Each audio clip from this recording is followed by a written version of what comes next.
I'm not happy. I feel incredibly stupid and embarrassed to admit that, especially because the last time I recorded anything, I was very woo in your face about how happy I was, and the truth is, even at that point, I wasn't. I was just trying to convince myself by talking about all the great things in my life because I should be happy. By all accounts, I have an amazing job in the field that I'm interested in and have been studying to enter for years. I just graduated, I have my master's degree. I've just had the best year of my life studying my MA in York.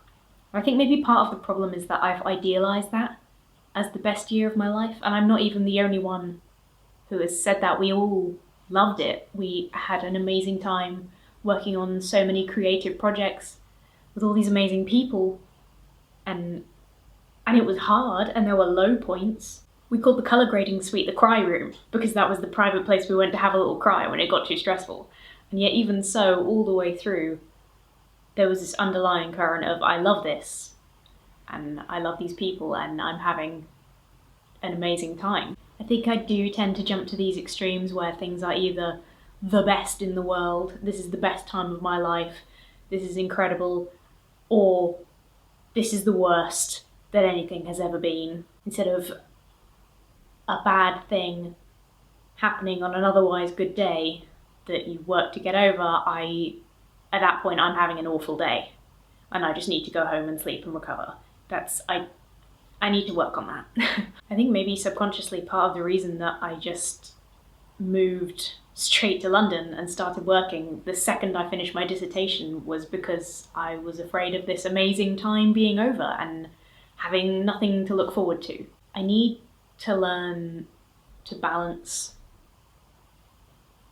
my new routine with looking after myself.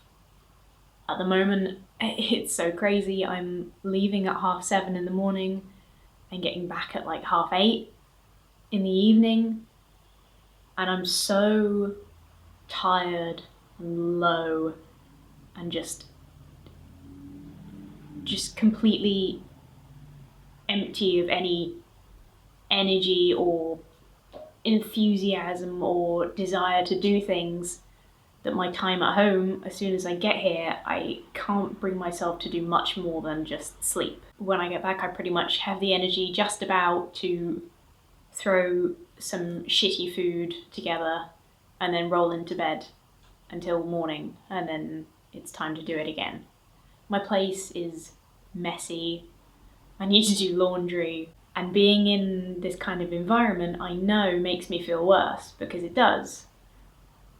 Something my mum and I have always agreed is that your environment is a good indicator of your state of mind, and a sort of chaotic mess pretty much sums it up for me right now. I'm just not looking after myself in ways that I should. I have my routine. My routine is very important to me because it keeps me grounded when things are stressful, because if I do, particularly in the mornings, if I do the same thing every morning, then whatever craziness happens this afternoon or this evening, I know that tomorrow morning I'll have my coffee and I'll have my fruit and I'll do this at this particular time, and I know that that's there, and it's like a safe place. And I've been struggling even to do that. I always have a coffee on the train. That's one of my favourite parts of my routine. The train is possibly my favourite part of my routine at all, because I sit there and I read my book and I have my coffee. And this week, I haven't, apart from Monday, I haven't had my coffee on the train because I just can't bring myself to wash up my cup. And that's just crazy. I've been putting off this feeling for months, if I'm honest. I've been calling it a blip, or a bad day, a bad week, a bad month, because I had my breakdown.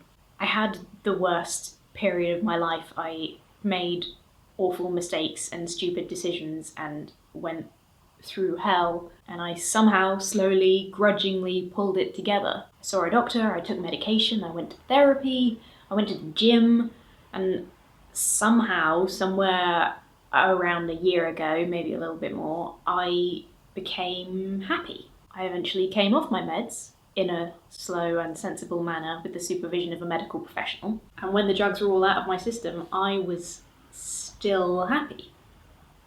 And I thought, this is it now. This is me. I've shrugged off that lonely, sad, empty, depressed, severely anxious person that I was before, and now I'm this new me for the first time in my life.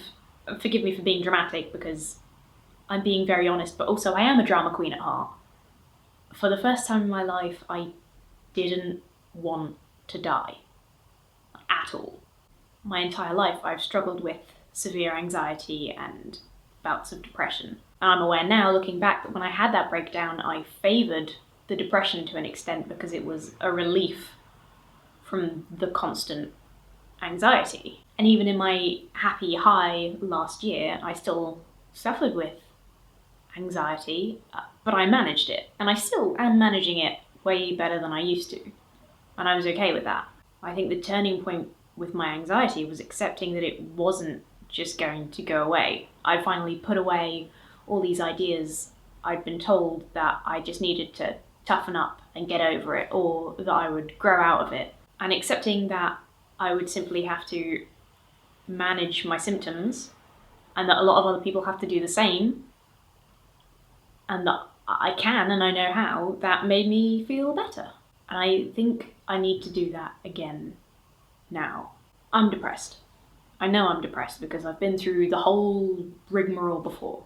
I'm just tired all the time and empty and just low. The joy has gone. I don't have the will or the energy to be creative. I want to be creative again. And the thing is, it takes so much effort and hard work to push through this thing, and I don't want to. I was lying in bed this morning several hours after I should have gotten up, thinking about my to-do list for today and my ambitions to become a happy person again, and recording this.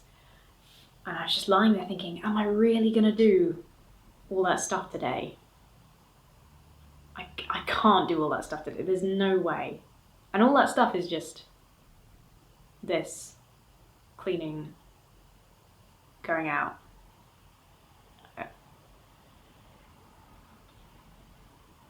But I'm doing it. And the fact is, I don't want to do anything right now other than scroll Facebook and sleep. But the alternative is to let things brew until it reaches breaking point. And I don't want to do that again. I'm not letting that happen again.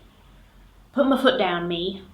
I've been open, at least with myself, about how proud I am of having overcome this thing before, how I reached my lowest point and I thought that that was it. I thought I was going to drop out of uni and my life would be over and blah blah blah, and I didn't, and I pulled it together.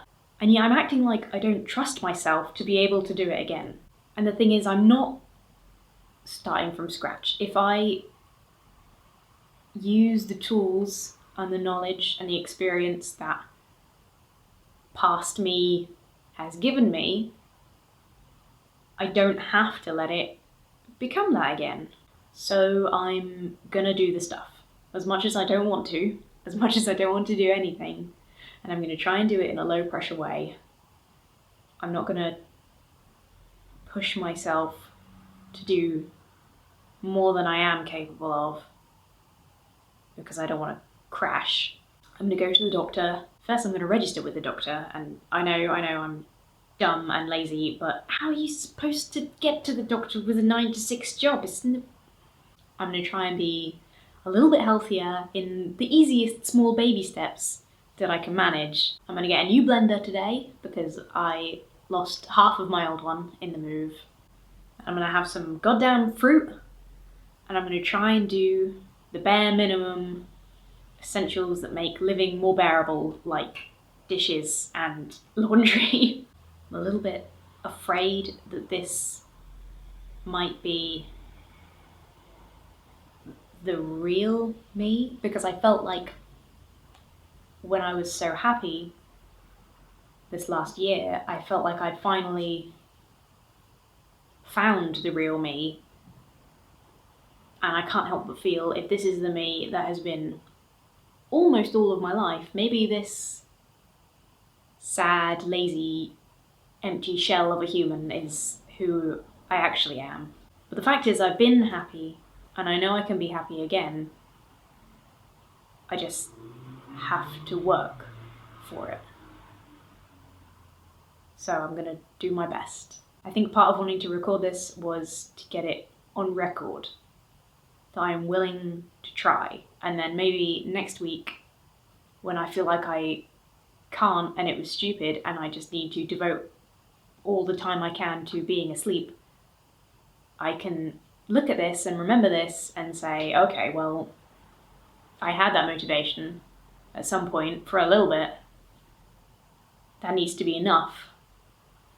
Get up off your ass and do things. I will update you, rather update me, I guess, on how things are going as soon as I can, because I want there to be a record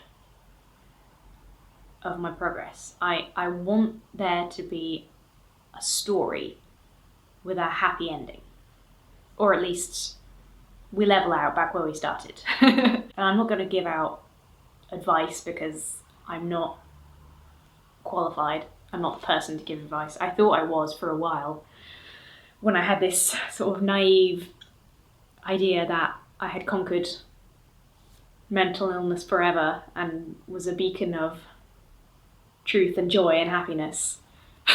And clearly that is not the case. I'm an idiot. But I will say that the best thing you can do, and the best thing that I have done in my life, was to accept that I'm not okay. Because at that point you can start planning what you can do to change that. If there's something wrong with your mental health for months of time, you have to accept that it's not going to go away on its own. And you have to do something about it. I'm not okay. And that's okay.